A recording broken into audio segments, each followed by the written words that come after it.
천국 비유 계속해서 저희가 오늘도 함께 교제하는 시간을 갖도록 하겠습니다. 지난 시간에 천국 비유에 관한 내용을 저희가 네 가지 비유를 먼저 했죠.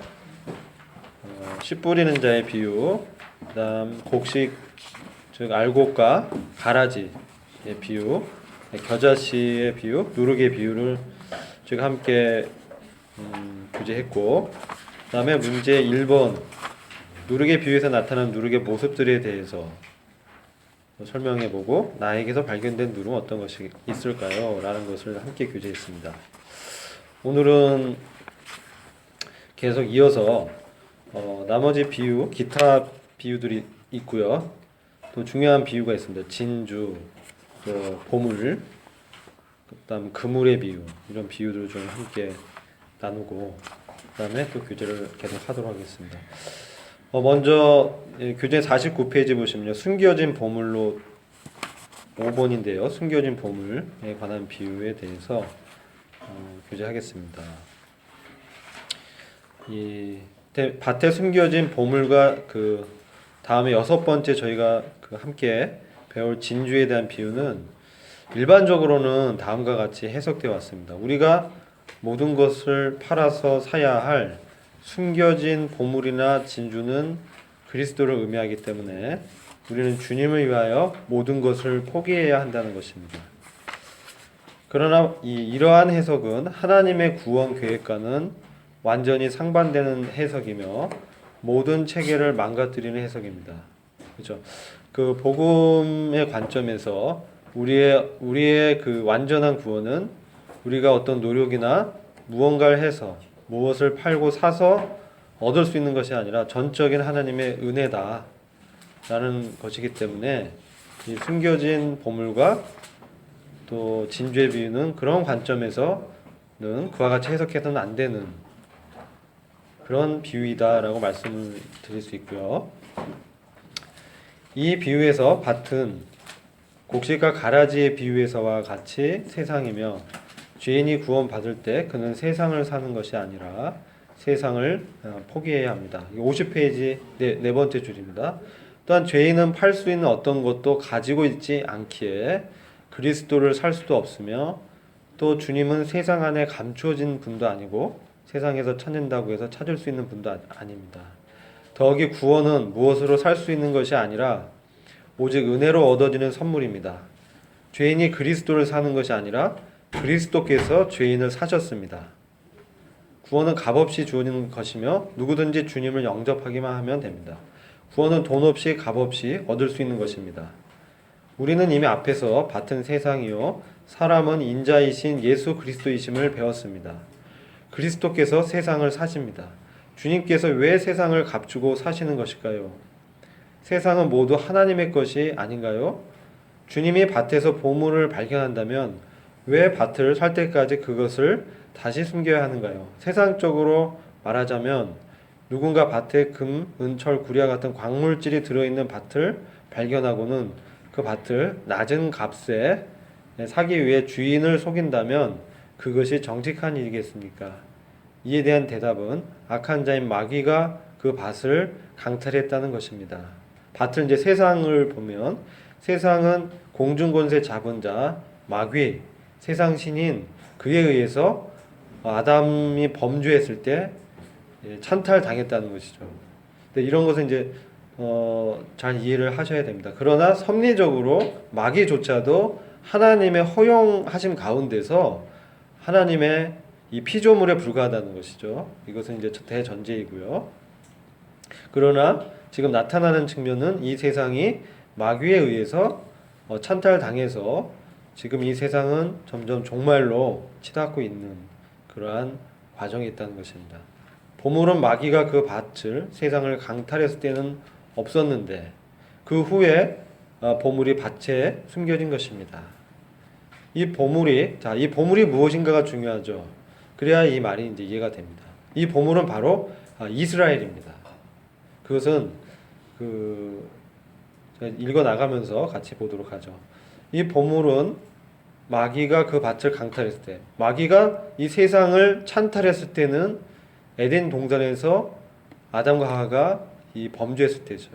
그때 이스라엘은 사실 하나님의 계획 가운데 있었지 아직 이 건설이 되지 않은 상태였다는 것이죠. 그러나 그 후에 이 세상에 이스라엘을 아브라함을 통해서 아브라함 부르실 때 그 씨가 이제 이스라엘은 이 나라를 향후에 그 야곱의 12지파를 통해서 12지파가 이제 생기죠. 야곱의 12아들을 통해서 그때 이제 민족으로서 이스라엘이 애굽에서 형성이 되는 것을 이제 창세기에 저희가 보게 됩니다.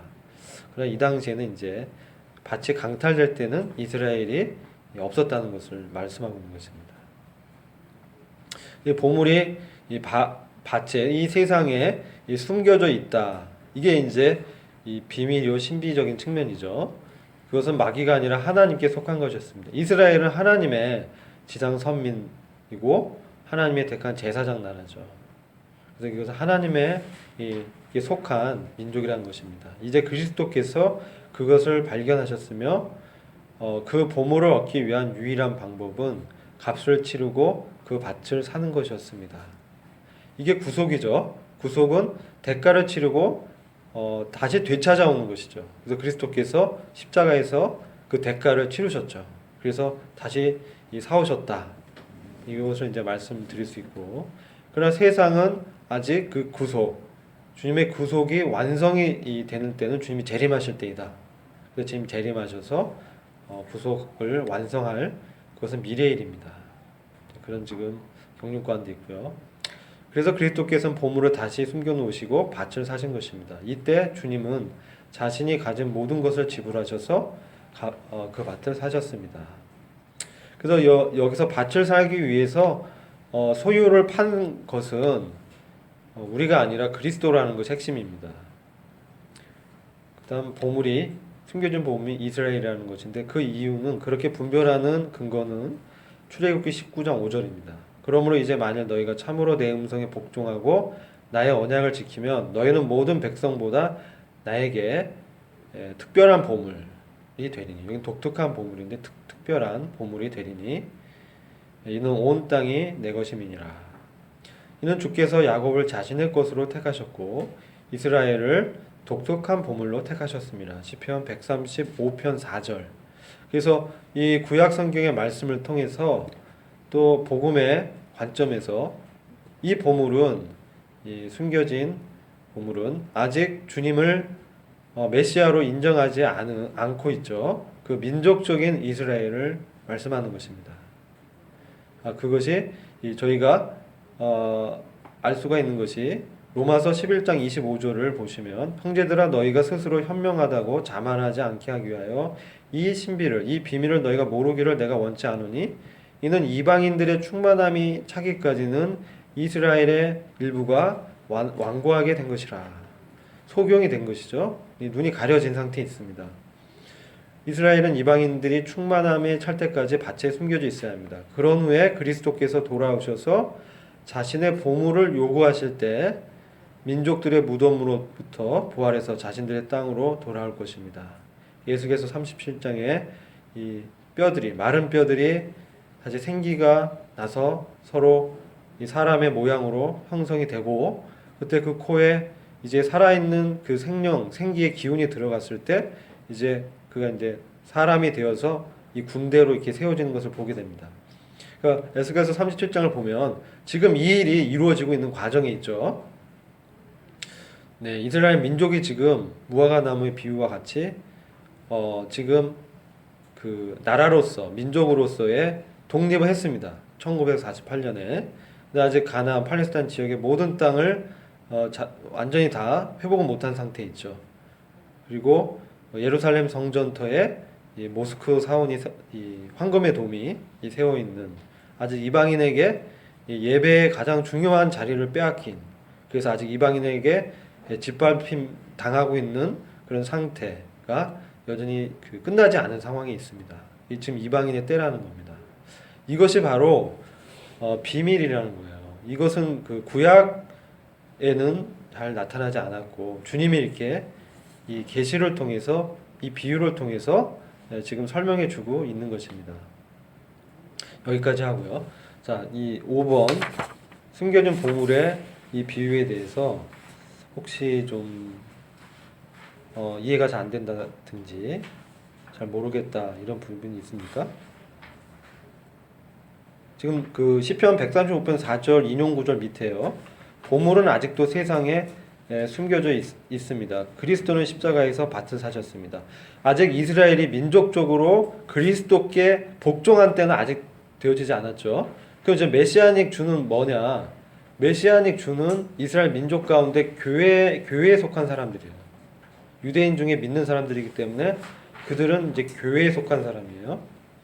그러나 그 아직까지 메시아를 기다리는 진정한 이제 이스라엘의 남은 자들이 있습니다.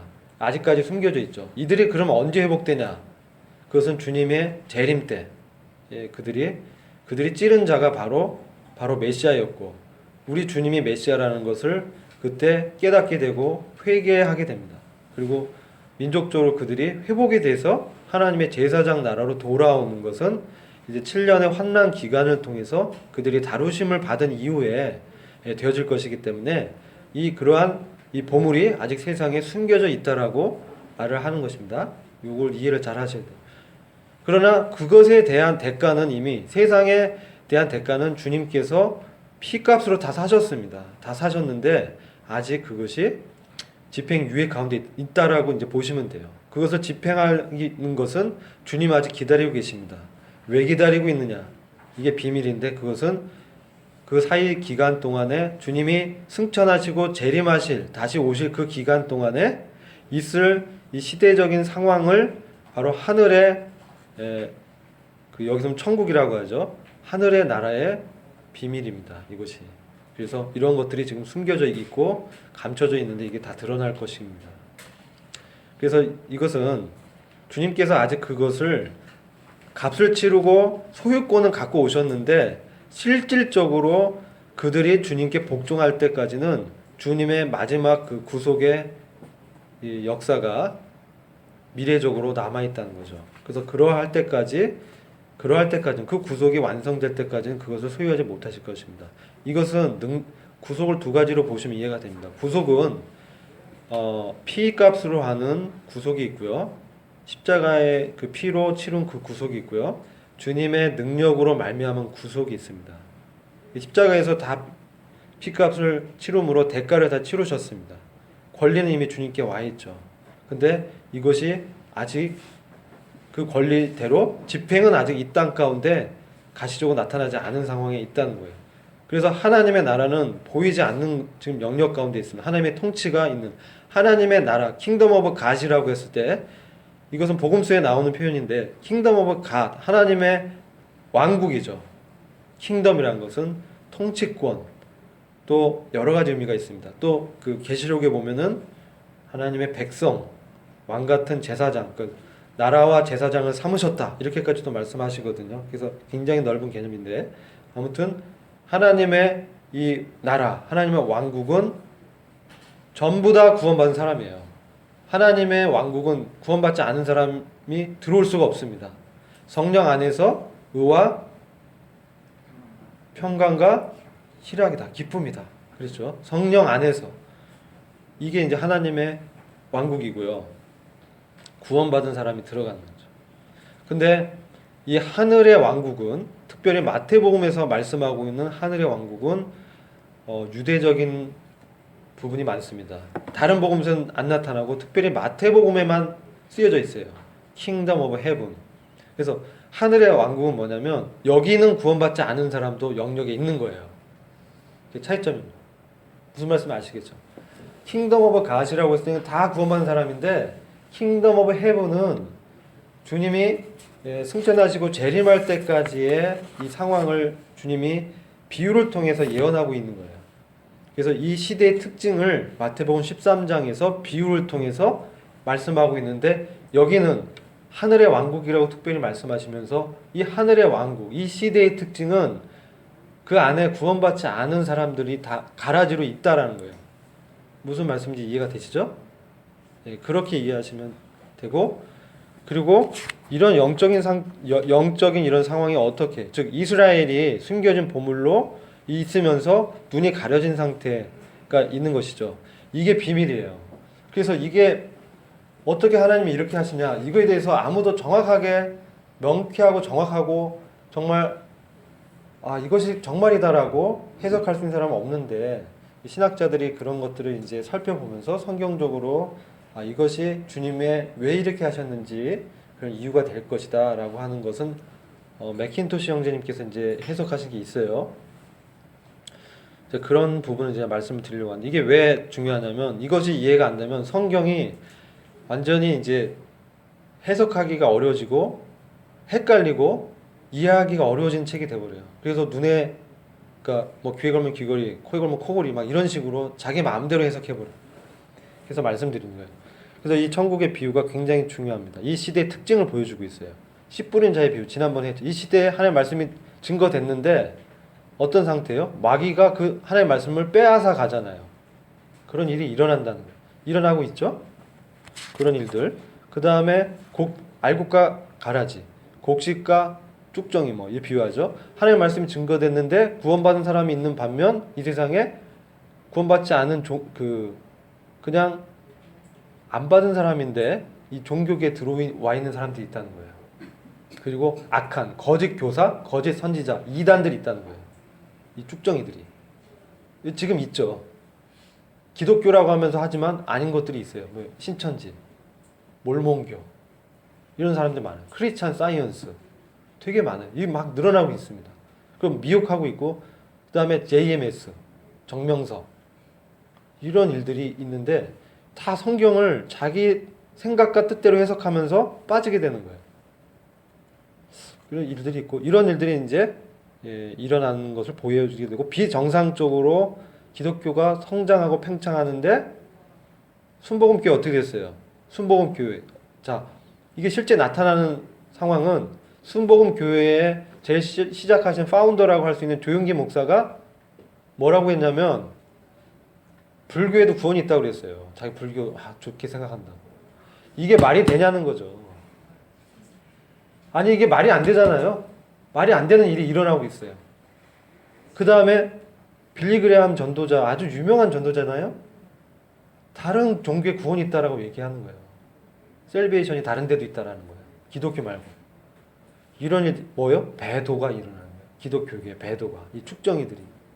그럼 그 사람 구원 받았냐 안 받았냐, 이건 전 정말 잘 모르겠어요. 근데 그 배도의 역사가 있는 거예요. 그 다음에 뭐가 일어납니까? 종교가 통합이 됩니다. 종교가 WCC 해가지고 기독교, 천주교, 그 다음에 무슨 라마 불교, 이게 다예요. 뭘 목적으로 해요? 세상의 평화를 목적으로 하는 거예요. 그래서 그들 안에 이렇게 모임이 생기고, 한국에도 들어왔어. 지부가 KCC라고 합니다. 이게 막 일어나고 있어요. 이 사람 그러면서 어떻게 되냐면, 국가적으로 배도하는 게 나타나는 게, 정치적 국가적 배도, 종교적 배도, 문화적인 배도, 도덕적 배도가 일어납니다. 근데 먼저 이제 국가적 배도는 뭐냐면, 법으로 그것을 하나님의 그 계명을 정면으로 도전한 게 뭐냐면 동성애, 이런 거예요. 동성애 통과하고 이런 것들.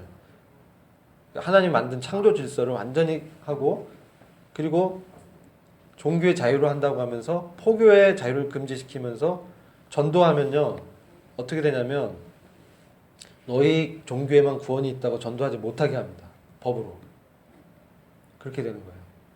지금 실제 중국은 그렇죠. 중국에 보면은 삼자교회가 있는데 법으로 복음을 못 전하게 하는 거예요. 도덕 얘기하는 거예요. 뭐 잘해라, 뭐 이렇게 그 정부에, 공산당 정부에 도움이 되는, 공산 정부 체제에 도움이 되는 말을 종교를 통해서 하는 거죠. 그렇게 지금 기독교가 타락하고 가고 있어요. 우리나라도 그런 일들이 점점 이제 되어지고 있고, 그걸 다 이게 뭐예요? 타협하는 거예요. 타협. 그래서 세속화됩니다. 이것이 이 하늘의 나라, 킹덤 오브 헤븐, 하늘의 나라의 이 시대적 특징이라는 겁니다. 언제까지요? 주님 오실 때까지. 이래서 기독교는 점점 팽창하고 누룩처럼 늘어나는데, 부풀어 오르는데 생명이 없다는 거예요. 요한계시록은 뭐예요? 사대교회. 사대교회 안에 재림하는 주님을 만나는 사람들이 있어요. 교회인데 말이 안 되죠. 우리는 공중에서 주님 만나야 되는데 땅에서 주님 만난 사람이 있다는 거예요. 그게 뭐예요? 교회 안에도 이 교회는 하나님의 왕국의 교회, 즉 정말 참 교회가 아니라 명목상 이름만 있는 교회란 뜻이에요. 그래서 문의는 교회인데 라오디게 교회처럼 주님 문 밖에 있는 거예요. 왜 이런 일이 가능하냐면 하나님의 보이지 않는 교회가 있고 그 교회는 우주적으로 하나인 거예요. 하나님의 통치가 있는 영적인 교회가 있어요. 여기는 다 구원받은 사람인데 이 땅의 지역에 세워지는 교회들, 그게 간판은 교회라고 붙여놨는데 그 안에 목사부터 시작해서 구원받지 않은 그런 교회들이 이제 있다는 거예요. 그래서 주님이 그 밖에 있는 교회들이 있어요. 이해가 되시죠? 그러면 그 안에는 어떻게 되냐? 구원받지 않아도 다 섞여 있는 거예요. 어떤 사람은 구원받은 사람이 있고 안 받은 사람. 두아데라 교회 천주교라고 우리가 해석하는데 그 안에도 구원받은 천주 교인이 있고 구원받지 않은 사람도 있어요. 근데 천주교 교리는 이단이에요. 근데 이런 역사가 일어나고 있다는 거죠. 언제 주님 오실 때까지. 이게 누가요? 가라지를 사단이 세상에 뿌리고 있기 때문에 문화적인 배도, 도덕적. 이제 아버지와 딸이 결혼하는 거예요. 말이 안 되잖아요. 그런 일들이 일어나는 거예요. 아버지와 딸이 결혼하고, 네? 그런 일들이 일어나는 거예요. 그 아이를 낳았다는 거예요. 아버지 아들. 근데 사실 성경에 있죠. 그죠? 암몬과 모압 족속이 그랬잖아요. 그죠? 롯의 딸과 롯이 동침해서 아이를 낳은 게 암몬 모압 족속의 조상이잖아요. 그게 지금 주님 오실 때는 어떤 때라고 그랬죠? 노아의 때와 롯의 때와 같다고 했거든요. 그죠? 지금 그런 상황이 있다. 이것을 지금 보여주고 있는 거예요. 지금 이 천국 비유는 그런 의미예요. 하나님의 왕국이라는 개념이 아니라 이러한 시대적인 특징을 비유를 통해서 주님이 누구에게 보여주냐? 이게 중요해요. 누구에게 보여주냐? 제자들에게 보여주고 있다는 거예요. 제자들에게. 근데 그래서 이스라엘은 주님이 재림할 때까지 눈이 이렇게 가려져 있어요. 부분적으로 완악해져 있어요. 민족적인 국가적인 이스라엘을 말씀하는 거예요. 그 안에 메시아닉 주, 구원받은 교회에 속한 사람은 얘기 아니고. 근데 왜 그러냐는 거죠. 왜 이런 일들이 일어나냐. 여기서 이제 보게 되는 것은 비유라는 거에 굉장히 이 의미가 있는 게 어느 순간 주님이 제자들에게 말씀을 비유로 하셨어요.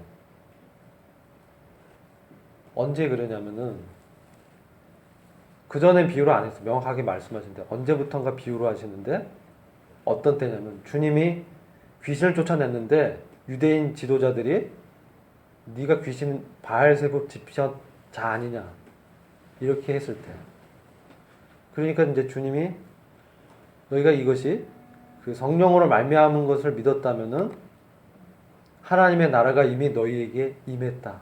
너희 가운데 임했다라고 말씀하죠. 이것은 뭐냐면 하나님의 통치가 그것을 정말 하나님의 역사로 믿는 사람들께는 하나님 통치가 임했다는 얘기고 믿지 않는 자들에게는 하나님 나라가 임하지 않았다는 얘기죠. 그리고 그 다음부터 비유를 말씀하시는데 근데 이 비유에 대한 설명은 언제 하느냐?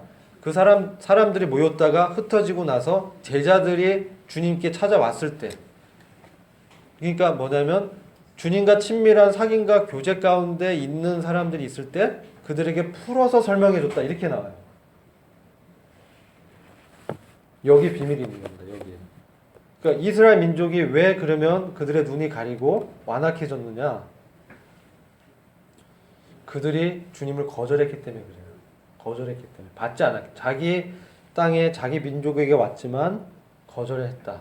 그러면서 유대인들에게도 이제 주님을 믿는다고 하지만 실제 주님에 대한 믿음이 없는 거죠. 주님이 선생으로 믿고 선지자로 믿었지만 하나님의 아들로 믿지 않는 거죠. 그 믿음이 없다는 거예요, 유대인들.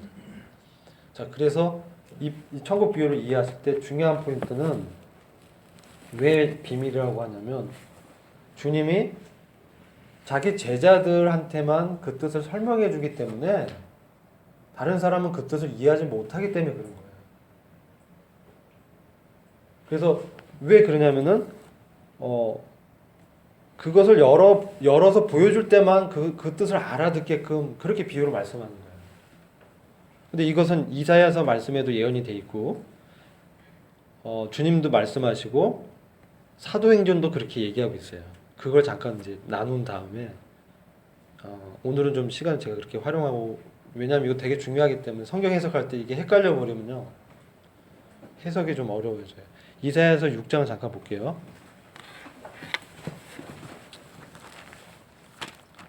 이사야서 6장 9절 10절인데요.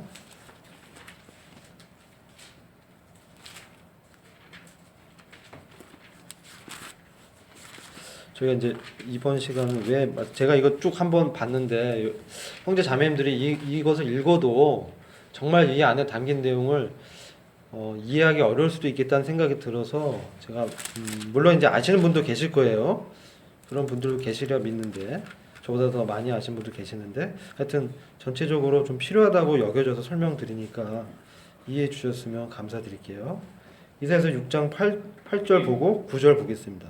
지금 여기 우시의 왕이 죽던 해에 이제 이사야가 주님의 임재 가운데 자기 죄를 보게 됐어요. 그 전에는 막 비판하고 하다가 이제 자기의 죄인된 모습을 봤을 때 이제 자기는 정말 화로다 이렇게 고백하죠. 그게 이제 1절부터 있는 말씀이에요. 근데 숯불에서 제단에 피는 숯불을 6절에서 스랍들 중 하나가 그것을 집게로 집어서 이사야의 입에 대줬을 때 그가 죄악에 제해지고 깨끗해짐을 이제 된 거죠. 그의 입술에 되었을 때 그의 마음 가운데 정말 주님의 거룩함 또 주님의 그런 은혜를 이제 잊게 된 거죠. 그렇게 됐을 때 그가 주님께 자기를 드리는 게 8절 나와요. 8절 보죠. 내가 주의 음성을 들은 적 말씀하시기를 내가 누구를 보내며 누가 우리를 위하여 가랴. 이건 하나님이 그렇게 말씀하는 거예요. 그러니까 이사야가 내가 여기 있나이다 나를 보내소서 이렇게 자신을 청구하죠. 그리고 9절 가서 보면 그가 말씀하시기를 가서 이 백성에게 말하기를 참으로 너희가 들으나 깨닫지 못할 것이요 참으로 너희가 보나 알지 못하리라. 이 백성의 마음으로 살찌게 하고 그들의 귀로 둔해지며 눈으로 감기게 하라. 그리하여 그들이 눈으로 보지 못하고 귀로 듣지도 못하며 마음으로 깨닫지도 못하게 하며 회심하지도 못하게 되고 치유받지도 못하게 하라. 그때 내가 말씀 주여 언제까지니까 이런 일들이 언제까지 있습니까? 라고 이제 이사야가 반문하죠. 그러니까 12절에 11절 보면 11절 후반부터 보면 성읍들은 거민이 없이 황폐하게 되고 집들에는 사람이 없으며 땅이 완전히 황폐하게 되기까지요. 주가 그 사람들을 멀리 옮겨 그 땅 가운데 완전히 버려짐이 있을 때까지다. 북이스라엘 남유다가 아시리아와 바빌론한테 멸망당해서 완전히 옮겨질 때까지 그런 일이 이제 있다는 거예요.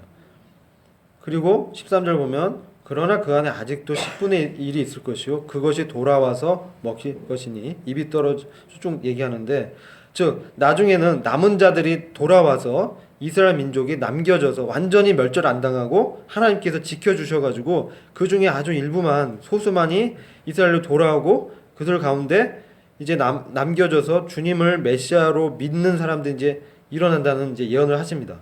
근데 이 말씀이 어디 또 나오냐면요. 요한복음 12장으로 가겠습니다. 이 세 부분을 봐야 전체적으로 성경이 이해가 되기 때문에 말씀드리는 거예요. 요한복음 12장 39절 보시면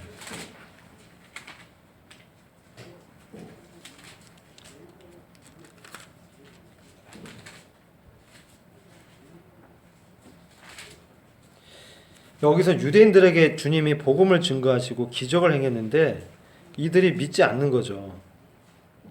그들이 어두움을 더 사랑했다라고 얘기해요. 여기서 사랑은 이 아가페오라고 얘기해요. 그러니까 사람이 사람을 사랑할 때는 필레오 우정을 얘기하는데 죄를 사랑할 때는 아가페오 사랑을 한다는 거예요. 그래서 어두움이 죄를 사랑해서 빛을 거절해 버리죠. 빛은 빛은 그 태초 이전부터 하나님의 근원적인 빛, 하나님의 진리가 그들 가운데 비쳤죠. 로고스가. 하나님의 말씀이 오셨는데, 주님이 오셨는데 거절해버린 거예요. 그러니까 38절부터 주님이 말씀하시는 게 기적들도 행하고 했는데 31절에 그들이 주를 믿지 아니하였다 이렇게 나오니까 38절에 선지자 이사야의 말을 이루기 위함이다. 아까 이사야서 6장 9절에서 10절 우리가 읽어봤죠. 그 말을 이룬다. 이 예언을 완성하기 위해서 이렇게 되어지고 있다는 거예요. 그가 말하기를 주여 우리가 전한 것을 누가 믿었으며 쭉 나오는데 뒤에 보시면 40절입니다. 똑같은 말씀이 인용됩니다. 아까 저희가 읽었던 말씀. 그렇죠? 40절, 41절. 그래서 이런 일들이 일어나고 사도행전으로 가서 보겠습니다. 사도행전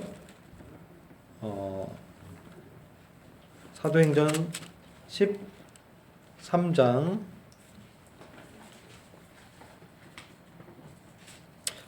46절 보시면요.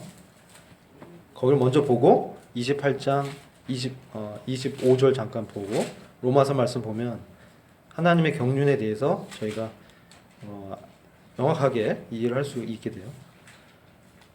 사도행전 13장 46절. 이때 바울과 바나바가 하나님 말씀을 유대인들에게 전했는데 46절 보시면 하나님의 말씀을 먼저 너희에게 전해야 하는 것이 마땅하나 너희가 그 말씀을 외면하고 너희 스스로가 영생을 받을 자격이 없다고 판단하니 보라 우리가 이방인들에게 향하노라. 마찬가지 이사야 때도 그렇고 구약 시대 그 유대인들이 하나님의 말씀이 선지자를 통해서 증거됐는데 하나님을 사랑하고 섬기지 않았다는 거예요. 그 우상과 겸해서 섬겼다는 거죠. 하나님과 우상을 동격으로 본 거죠. 하나님을 망령되이 여기고 하나님의 임재가 떠나게 되는, 이방인들에게 짓밟히고 이방인의 때가 오고 그들이 다 뿔뿔이 흩어지고 다른 나라에서 종노릇하는 이런 일들이 이제 일어나는 그 이유가 그들의 마음 가운데 정말 하나님을 믿지 않고 사랑하지 않고 거절했기 때문에 그런 거예요. 죄를 더 하나님 사랑하는 것보다 쾌락을 더 사랑하고 이 땅에서 이 기복을 했다는 거죠. 기복. 하나님보다 이 땅에서의 축복을 더 구했다는 거예요. 그래서 이들이 주님을 결국 믿지 않게 되고 영생을 거절했기 때문에 복음이 어디로 갑니까? 우리가 이방인들에게 향하노라 하고 13장 46절에서 말씀한 거예요. 그리고 사도행전 28장 25절 보겠습니다.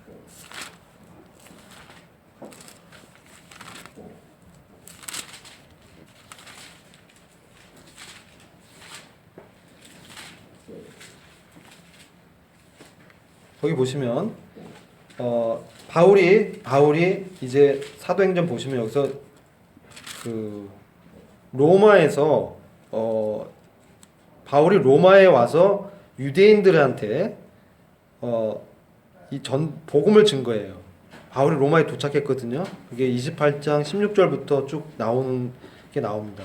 16절 보면 우리가 로마에 다다르니 백부장이 죄수를 경호 대장에게 넘겨줬고 바울은 자기를 지키는 병사와 함께 혼자 있도록 허락하더라. 17절 보시면 바울이 유대인의 기도청 인사들을 부르니 그들이 함께 왔더라. 바울이 그들에게 말하기를 하면서 쭉 나옵니다. 쭉 이야기를 하는데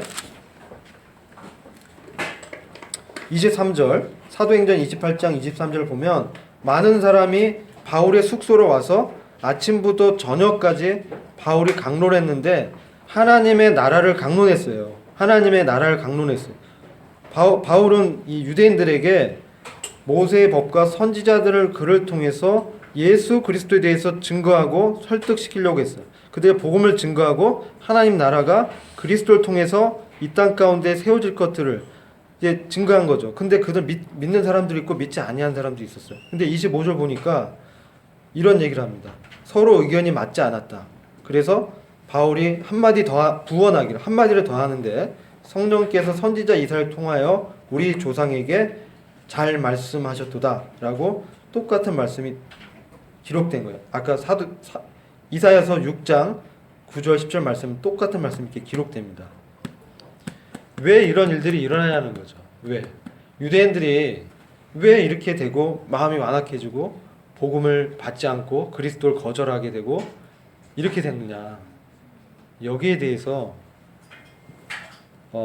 로마서 말씀을 잠깐 보겠습니다. 이 말씀하고 마치려고 하는데 로마서 11장 25절입니다.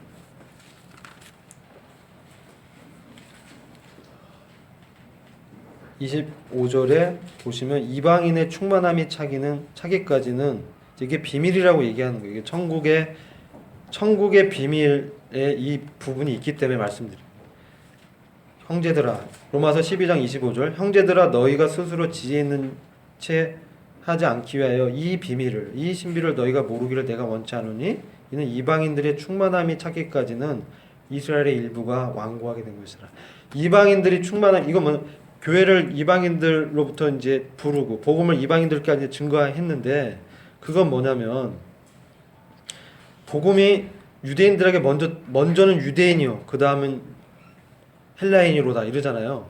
복음을 증거할 때 순서가 그렇게 됐었어요. 그래서 이들한테 먼저 유대인들 복음 증거했는데 또 거절한 거야. 이게 역사적으로 계속 유대인들의 역사 가운데 나타나는 사실이에요.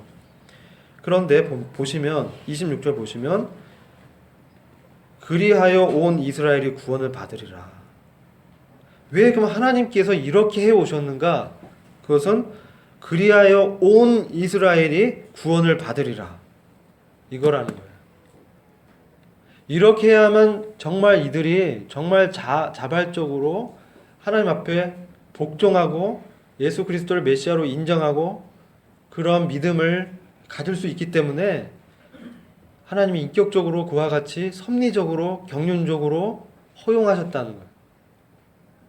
그렇게 이해를 하시는 게 성경 전체적으로 보실 때 성경적이 아닌가라고 저는 좀 보고 있고, 그래서 결국은 온 이스라엘 구원을 이방인들로부터 교회를 불러내고, 그래서 지금 이방인의 때입니다. 교회가 완성되고 있고 교회가 지금 그 충만한 수가 차면 주님 오셔서 교회를 데려가실 거예요. 그리고 온 이스라엘 구원을 받기 위해서 이렇게 한다는 거예요. 그러면서 이 땅 가운데 있을 대환란을 얘기하는 겁니다. 야곱의 고난의 때를 하면서. 그래서 이스라엘은 항상 보면 다루심이 이 고난을 통해서 그들 하나님께 돌아와요. 그 육신의 어리석음을 치시면서 그들 마음 가운데 있는 그런 죄들을 이렇게 드러내시고, 26절 보시면 구원자가 시온에서 와서 야곱에게서 경건치 아니한 것을 제거하리라. 하나님은 오셔서 제거해야만 되는 거죠. 이는 내가 그들의 죄들을 없앨 때에 그들에 대한 나의 언약이 이것이니라 하면서 29절에 28절 보면 복음에 관하여는 그들이 너희로 인하여 원수가 되었으나, 복음에서는 그들이 처음에 예수 그리스도를 십자가 못 박았잖아요. 죽여버렸습니다. 예수를. 그냥 하나님의 말씀을 누구보다도 잘 알았지만 예수를 십자가 못 박아서 죽여버렸어요. 그러니까 복음에 관하여 그들이 너희로 인하여 원수가 되었으나 택함에 있어서는 그들의 조상으로 인하여 사랑을 받았다. 하나님의 택함이 그들에게 있다는 거예요. 하나님의 뜻이 그들에게 있었다는 거예요. 근데 그것은 그들이 뭘 잘해서 그랬다는 것이 아니라 29절에 하나님의 은사와 부르심에는 후회하심이 없기 때문에, 아브라함한테 한 그 약속을 지키시기 위해서 하나님의 신실하심 때문에 하나님이 그들을 구원하신다는 거예요. 이래서 이제 이스라엘 일부가 완고해져. 왜 다 구원하기, 이스라엘 민족이라는 나라를 얻기 위해서 하나님 하셨다는 거예요. 이게 숨겨진 보물의 비유입니다. 숨겨진 보물이 이를 통해서 천국 비유와 이제 연결이 되어 있는 거예요. 아셨죠? 그런데 이스라엘에 그러면 이스라엘이 이렇게 하나님이 이렇게 거절하고 이렇게 이런 측면을 해석을 어떤 분이 했는데 이렇게 해석을 했어요. 이 말씀하고 마치려고 하나님이 이스라엘을 사랑했기 때문에 그들에게 그와 같이 하셨다. 왜냐하면 에덴 동산에서 이제 하와가 아담이 쫓겨날 때 화영검이 그들이 다시 못 돌아오도록 막고 생명나무를 못 먹게 하잖아요. 그죠? 왜냐하면 그걸 먹으면 영원히 뭐가 돼요? 사탄이 되기 때문에 그렇거든요. 그 생명이 주님 믿지 않는 상태에서 영생을 그러니까 그들은 마귀와 같은 존재가 돼버리는 거예요. 하나님께 막고 그 구원하기 위해서 하나님 섭리적으로 전 인류를 하나님께서 구원해서 누굴 얻으려면 하나님의 아들들을 얻으려고 했던 거예요. 하나님과 교제하고 사귀면서 하나님의 아들로 온 우주를 통치할 하나님의 아들들을 부르시기 위해서 그렇게 하셨는데, 이스라엘에 대해서는 이 땅에서 영원히 하나님의 나라로 이 땅을 통치할 유업을 이스라엘한테 주신 거예요. 그게 아브라함에게 약속했어. 아브라함 후손들에게, 민족적인 이스라엘에게. 그래서 이들을 이제 구원하시는데, 그들이 이렇게 받지 않는 게 왜 은혜가 되냐? 그들의 이게 안 가려지면 정말 복음을 들었는데 완전히 거절한다는 거죠. 돌이킬 수 없는 지경이 되기 때문에 주님께서 그들을 정말 사랑하셔서 섭리적으로 그들을 나중에 구원하시기 위해서 그와 같이 하셨다. 이렇게 이제 해석을 하고요. 한편에서는 하나님을 거절한 민족이 이 땅 가운데 공의의 하나님이기 때문에 그들을 심판하시는 하나님의 공의를 보이기 위해서다. 그러나 하나님은 아브라함과의 언약 때문에 그들에게 구원을 나중에 베푸시는 거다. 이렇게 해석을 합니다. 그리고 이 영적인 원리가, 이 말씀을 제가 드리고 싶은 거는 이거예요. 무릇 있는 자는 받아서 넉넉하게 되되 무릇 없는 자는 그 있는 것도 빼앗기리라. 하나님 사랑의 하나님인데 왜 없는 자는 더 줘야 되잖아요. 근데 빼앗아 버린다고 그랬거든요. 그리고 천국은 침노하는 자의 것이다. 이런 말씀도 있고요. 이해할 수 없는 말씀들이 막 있어요. 근데 이것은 영적으로는 하나님이 공평하다는, 진리를 가진 자가 그것을 가진 것은 참으로 그것을 원했기 때문이에요. 근데 진리를 갖지 못한 자가 그런 상태에 머무는 것은 그들이 진리를 원하지 않았기 때문이에요. 그래서 바리새인들 이런 사람들이 진리를 거절했다. 그래서 이 유대인들에 대한 이런 경륜은 이 교회하고는 좀 저희가 달리 봐야 되고, 이것을 똑같이 봐버리면 이제 성경을 자기식으로 이제 해석하게 됩니다. 제가 이렇게 좀 자세히 말씀드린 거는 이 부분을 좀 이해하기 쉽지 않기 때문에 좀 자세히 말씀드렸어요. 아무튼 하나님의 은혜와 사랑으로 유대인이든 이방인이든 다 구원을 받아서 그분을 사랑하는 이 자녀로 삼기 위해서다. 그리고 그 이후의 이야기들은 이제 차근차근 우리가 나누면서 교제하기로 하죠. 그래서 숨겨진 보물은 그런 의미에서 이스라엘로 해석하는 게 더 성경적이라고 볼 수가 있습니다. 그 다음에 진주에 비유하고요. 그 다음 비유는 다음 시간에 하고요. 그 다음에 그 문제 풀이도 그 다음 시간에 같이 이제 하면 되겠습니다. 형님들 중에서 기도해 주시고 마치도록 하겠습니다.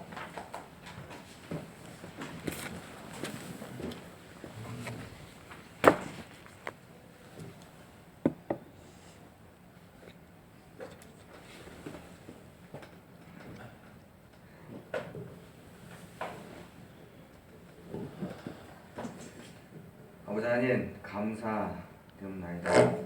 오늘도 이와 같이 주님의 그 나라에